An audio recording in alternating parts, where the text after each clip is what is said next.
আমরাও চাই যে গণহত্যার বিচার যত তাড়াতাড়ি সম্ভব হয়ে যাক এবং আমাদের দেশের মানুষ এই বিচার দেখতে চায়। আওয়ামী লীগ নিষিদ্ধ, তারপর আমরা আহত যোদ্ধা আমাদের স্বীকৃতি চাই, ঠিক আছে?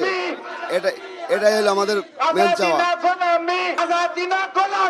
এটা না করলে তো তারাই তো আওয়ামী লীগ হয়ে যাবে। আমরা যে দাবি নিয়ে আসছি, যদি এটা না পালন করে তাহলে তো তারাই আওয়ামী লীগ হয়ে যাবে, ঠিক আছে? যতক্ষণ আওয়ামী লীগ নিষিদ্ধ হয়নি ততক্ষণ আমরা রাজপথ ছাড়বো না।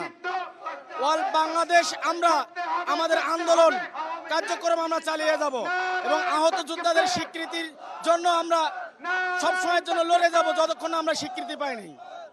এটাই আমাদের প্রত্যাশা। অনির্দিষ্টকাল যতক্ষণ না আমাদের হয়নি ততক্ষণ পর্যন্ত আমরা আমাদের কার্যক্রম আমরা চালিয়ে যাব। বিচার যত দীর্ঘসূত্রিত হবে, বিচার পাবার সন্দেহ তত কম থাকবে। এই জন্য বিচার যত তাড়াতাড়ি হবে, বিচার তত তাড়াতাড়ি ত্বরান্বিত হবে। আমরা চাই দ্রুত বিচার হোক, দ্রুত অপরাধীরা শাস্তির আওতায় আসুক এবং ন্যায় বিচার কায়েম হোক। এবং আমাদের দেশের সাধারণ মানুষ, কৃষক, শ্রমিক, বৃদ্ধ সবাই চায় ন্যায় বিচার এবং দ্রুত বিচার। যাদেরকে অন্যায়ভাবে হত্যা করা হয়েছে, গণহত্যা করা হয়েছে, আমরাও চাই যে গণহত্যার বিচার যত তাড়াতাড়ি সম্ভব হয়ে যাক এবং আমাদের দেশের মানুষ এই বিচার দেখতে চায়।